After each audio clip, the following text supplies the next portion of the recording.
అవకాశం ఈ 39 సంవత్సరాలనే ఎన్నో పదవులు ఇచ్చినటువంటి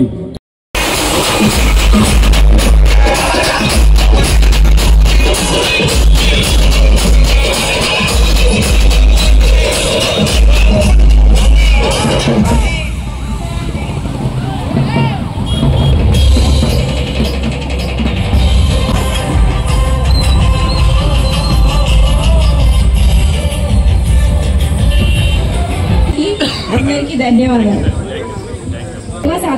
దైవ సాక్షిగా ప్రమాణం చేయుచున్నాము. కంగ్రాచులేషన్స్. Thank you sir.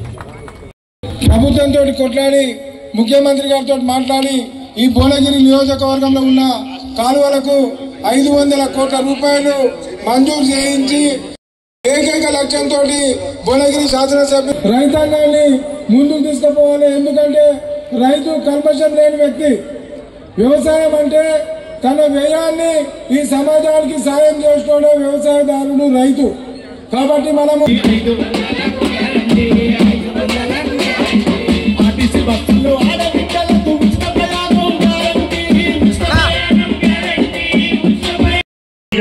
పేద మహిళలకి తలా 2 చీరలు ఇవ్వాలి, సంవత్సరానికి ఎంతైనా పర్వాలేదు ఆర్డర్ ఇవ్వండి అని చెప్పారు. నిన్ననే 1,20,00,000 చీరలకి చేనేత కార్మికులకి ఆర్డర్లు పంపించాం. తద్వారా వాళ్ళకి చేతి నిండా పని ఉండాలి. ఆ కష్టపడి ఎండలో పనిచేసేటటువంటి మహిళా శక్తి గ్రూప్ మహిళలందరికీ 60 లక్షల మంది మహిళలకి 2 చీరలు తప్పున మేము బట్టలు ఇవ్వాలని చెప్పి ఆ గౌరవాన్ని కాపాడాలని చెప్పి ముఖ్యమంత్రి గారు చెప్పి వెళ్ళారు. దాన్ని నిన్ననే ఆర్డర్స్ ఇచ్చాం.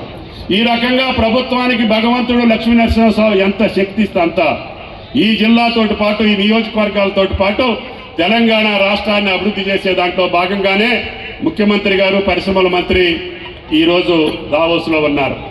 ఈ సాయంత్రానికి సుమారు 1,00,000 కోట్లు పెట్టుబడి పెట్టేటటువంటి పథకాలని ఈ రాష్ట్రానికి తీసుకురాబోతున్నారు. నిన్న ఒక్క రోజునే 55,000 కోట్లు MOU సంతకాలు పెట్టారు అనంటే తెలంగాణ ప్రభుత్వం మీద ప్రపంచ దేశాల్లో ఉన్న పెట్టుబడిదారులకు ఎంత నమ్మకం ఉందో మీరు అర్థం చేసుకోవాలి. ప్రపంచ దేశాలన్నీ పోటీ పడేటటువంటి ఈ యొక్క కార్యక్రమంలో అందరూ తెలంగాణ వైపు చూసేటటువంటి పరిస్థితి వచ్చింది. పారిశ్రామికవేత్తలందరూ కూడా తెలంగాణ రాష్ట్రంలో పెట్టుబడులు పెడతామని చెప్పి వస్తుంటే దానికి కూడా వంకర టింకర మాట్లాడేటటువంటి ప్రబుద్ధులు ఈ రాష్ట్రంలో ఉన్నారు. కాబట్టి తెలంగాణ పచ్చబడటం వాళ్ళకి ఇష్టం లేదు. తెలంగాణ రైతు చొక్కా తెల్ల చొక్కా దొడుక్కోవడానికి వాళ్ళకి ఇష్టం లేదు. తెలంగాణ ప్రజలు చిరునవ్వుతో ఉండేదానికి వాళ్ళకి ఇష్టం లేదు. తెలంగాణ మహిళలు ఆనందంగా ఉండేదానికి వాళ్ళకి ఇష్టం లేదు.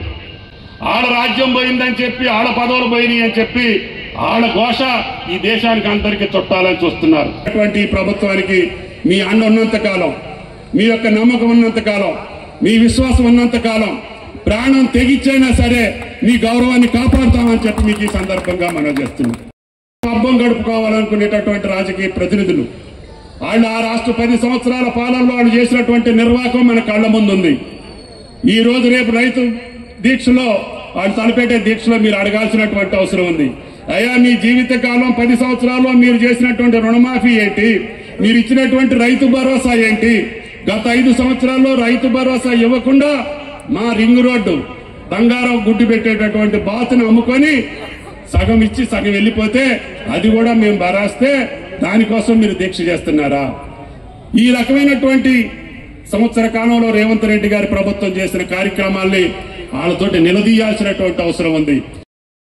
మేమిస్తాం, ఇల్లు ఇవ్వకపోయినా మేమిస్తాం, ఉపాధి ఇవ్వకపోతే మేమిస్తాం, సన్న బియ్యం మేమిస్తాం, ధాన్యం మేం కొంటామని చెప్పి మేము ముందుకొచ్చి మేము పనిచేస్తా ఉంటే ఏమీ చేయలేనటువంటి దత్తమ్మలు మళ్ళీ మీరు ఒక కార్యక్రమం తీసుకొని ఈ యొక్క ప్రభుత్వాన్ని చిందరవందరు చేయాలనో లేకపోతే బదనాం చేయాలనుకుంటే ప్రజల మనసుల్లో కాంగ్రెస్ పార్టీ ప్రభుత్వం చేసే కార్యక్రమాలు వాళ్ళు అనుభవించినంత కాలం మేము ఎక్కడా కూడా పొరపాటు చేయం. మీకు మళ్ళీ భవిష్యత్తులో బ్రతుకుదీరు ఉండదు అని చెప్పి కూడా మీకు ఈ సందర్భంగా చెప్పదలుచుకున్నాం. పబ్బం గడుపుకోవాలనుకునేటటువంటి రాజకీయ ప్రతినిధులు వాళ్ళు ఆ రాష్ట్ర 10 సంవత్సరాల పాలనలో వాళ్ళు చేసినటువంటి నిర్వాహకం మన కళ్ల ముందుంది. ఈ రోజు రేపు రైతు దీక్షలో వాళ్ళు తలపెట్టే దీక్షలో మీరు అడగాల్సినటువంటి అవసరం ఉంది. అయ్యా మీ జీవితకాలం 10 సంవత్సరాల్లో మీరు చేసినటువంటి రుణమాఫీ ఏంటి? మీరు ఇచ్చినటువంటి రైతు భరోసా ఏంటి? గత 5 సంవత్సరాల్లో రైతు భరోసా ఇవ్వకుండా మా రింగ్ రోడ్డు బంగారం గుడ్డు పెట్టేటటువంటి బాతును అమ్ముకొని సగం ఇచ్చి సగం వెళ్ళిపోతే అది కూడా మేము భరాస్తే దానికోసం మీరు దీక్ష చేస్తున్నారా? ఈ రకమైనటువంటి సంవత్సర కాలంలో రేవంత్ రెడ్డి గారి ప్రభుత్వం చేసిన కార్యక్రమాల్ని వాళ్ళతోటి నిలదీయాల్సినటువంటి అవసరం ఉంది. కోమటిరెడ్డి వెంకటరెడ్డి గారు మీ జిల్లా వాసి, ఇరిగేషన్ శాఖ మంత్రి ఉత్తమ్ కుమార్ రెడ్డి గారు మీ జిల్లా వాసి.